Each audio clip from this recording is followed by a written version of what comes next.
we have just started to develop the DPI based on the template that we have learned from yesterday. Please go to the second slide.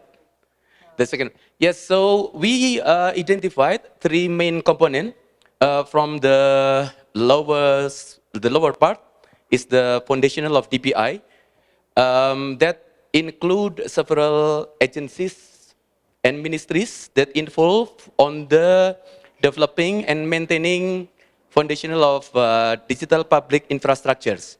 Uh, it is not complete yet, but at least we have identified, for example, the Ministry of Informatics and Digital.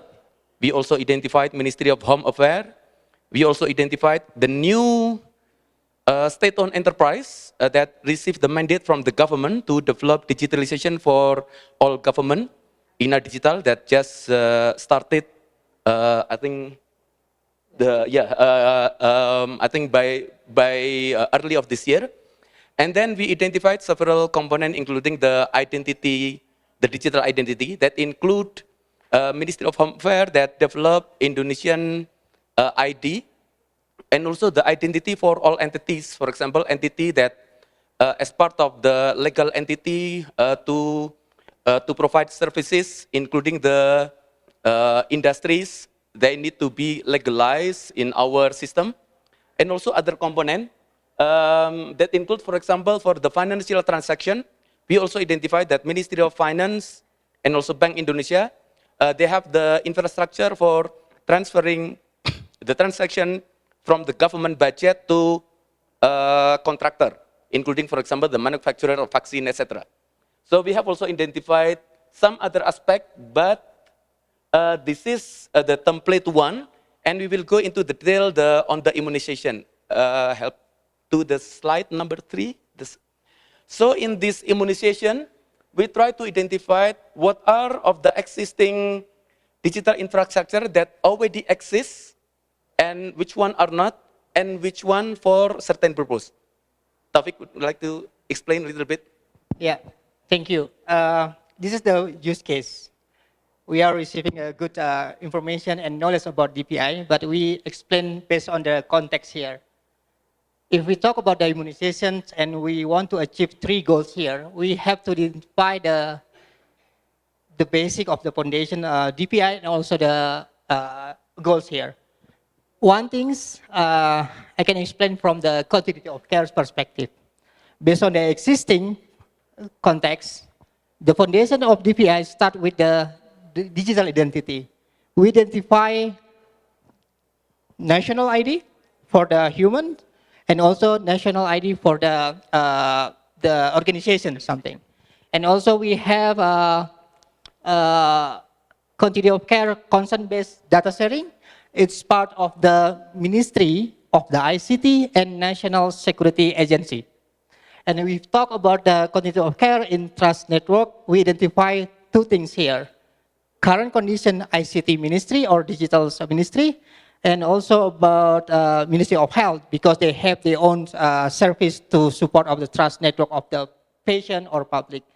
And we talk about another something here, but it's, we can discuss, but the most important is about we have the manufacturer entity. We have manufacturer list on this area.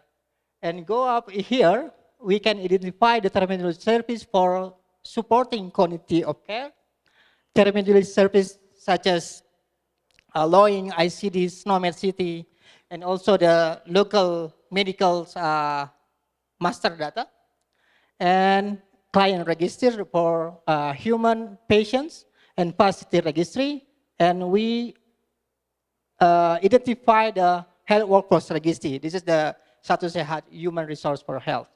And if you go up again, we have identified until personal health record, the community health information system, we call it ASIC. We have the electronic or health record or medical record here, and also other things. And we can discuss the box one. Yeah, and actually we also propose other component, the others, for example, the Central Statistics Office providing the digital public infrastructure for the statistic, including, for example, the denominator, and also e-catalog for all provider or manufacturer or vaccine.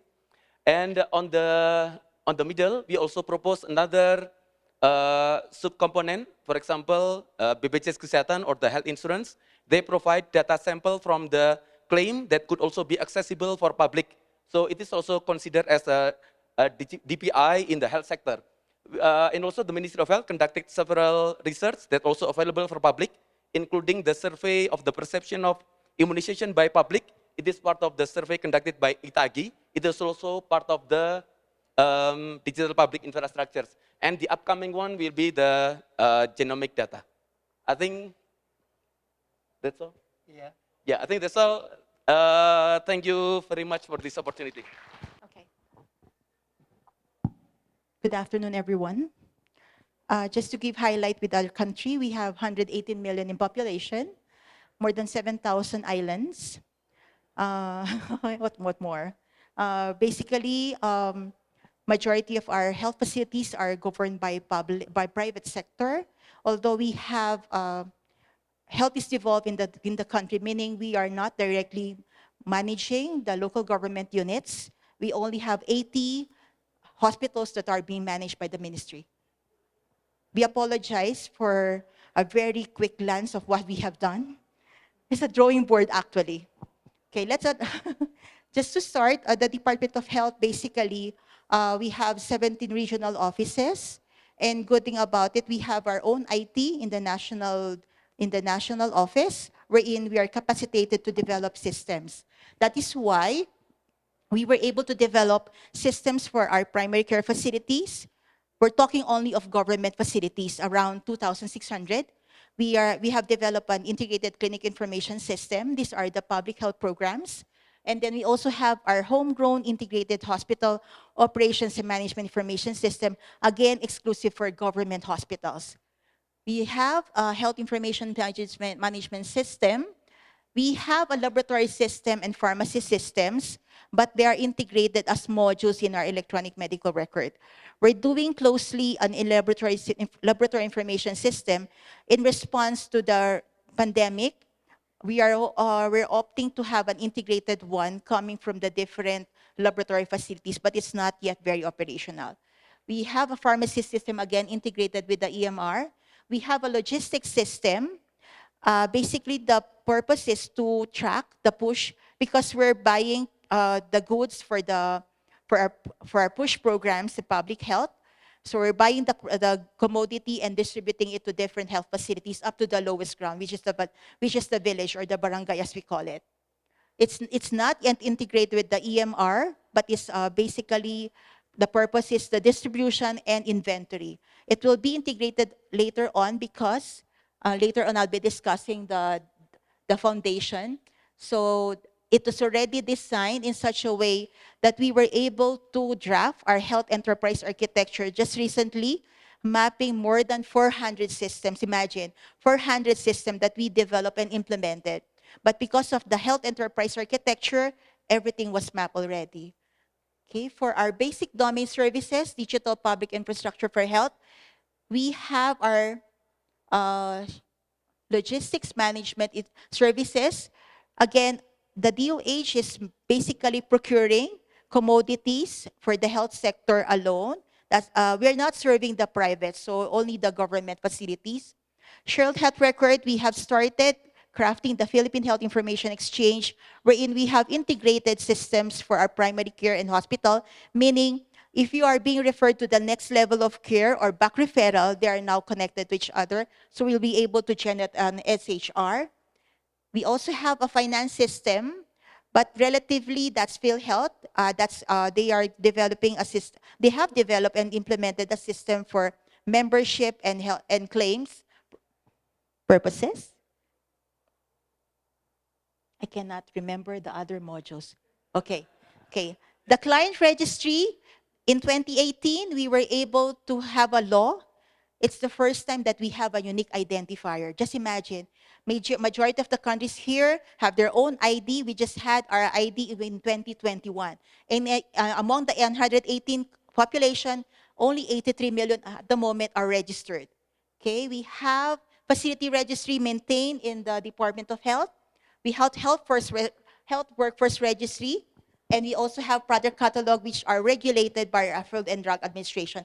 For our foundation, digital identity through the PhilSys ID, which is started in 2021, financial transaction, relatively combining efforts from our government managed banks. We are doing several channels of payment already online. And last, we also have different entities like the Information Communication Technology, that's the Privacy Commission. We just had it in 2019. So just imagine we're actually starting up, but we already have at least mature in some way of our systems in the country. Thank you. Thank you very much. So my name is Melissa Siadikustanjihi. I'm a technical officer in the Digital Health and Innovation Department in WHO HQ. And I'm going to give a very brief introduction to some work that we've been doing to support resource alignment for national digital health transformation under the recently launched Global Initiative on Digital Health. Sorry. Is it this way? There we go. So as we've heard yesterday, and I think also a bit today, the Global Strategy on Digital Health aims to support countries to accelerate their national digital health transformation. And it does this by articulating 4 different strategic objectives that we've heard about as well yesterday. I should mention the strategy is ending next year, and we are aiming to have this extended. And as we've also been discussing, and I think there's an agreement that to achieve robust foundations that we have been discussing today and yesterday, there's a need for alignment across partners in countries and beyond. And the strategy outlines a few different policy actions related to this. So we need to address collectively challenges as well as innovations, ideas, both at the global, at the regional, and at the national level. We need to have a systematic engagement of all relevant stakeholders in order to advance or implement digital health strategies. We need to identify and promote sustainable financing models for digital health development. And then finally, in order to support digital health governance, we need to coordinate investments in evidence-based approaches. Sorry. There you go.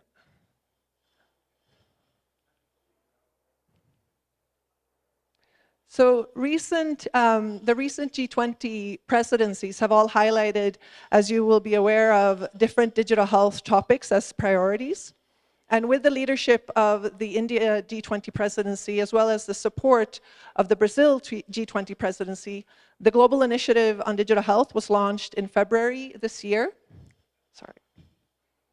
And the Global Initiative on Digital Health is a WHO-managed network that aims to strengthen alignment as well as knowledge exchange in digital health transformation to achieve these different, this vision that you see articulated here, which is aligned to what we've been discussing today and yesterday in terms of partner alignment, empowering the use of standards, interoperability, building local capacity, and so forth. And it does this by implementing activities through 4 different pillars that you see here on your right. The first pillar is a country needs tracker that aims to support countries to articulate their priorities for digital health transformation. The second pillar is a country resource portal that allows partners to map or support or match support to the articulated needs. The third pillar is a transformation toolbox that provides tools to countries to be stewards of their own national digital health transformation. So these are, as you've heard of, the Global Digital Health Monitor, the repository on global digital health, the Global Repository on Digital Health Strategies, and many others. And then the last pillar is providing a platform that enables convening and knowledge exchange, such as the one where we are today, but others as well, both at global, regional, and national level, to really help advance national digital health transformation. And so under the first pillar, the country needs tracker, we've begun some early work on developing this prototype for a platform that will allow countries to articulate or share their requests for technical assistance in digital health. And so what I should say that what you're seeing on the screen is a very, very early prototype. And this is an ongoing process, so I'll also have at the end an opportunity to engage with us on this as we move forward. But the request form allows essentially a country to submit a request, or a partner that they have delegated that authority to submit the request and then indicate, which of the digital health building blocks this request is linked with. And it might be a bit difficult to see, but the last two also allow to articulate whether this is a foundational DPI or a health sector specific DPI. And then in addition to that, also articulating what type of assistance is being requested for. Is it financial? Is it logistical, and so forth? And then in the second stage of this, we also ask countries to provide, of course, additional details about the request, but then mentioning if the country has a digital health strategy, is it costed, and how does that activity that they're requesting support with relate to the digital health strategy.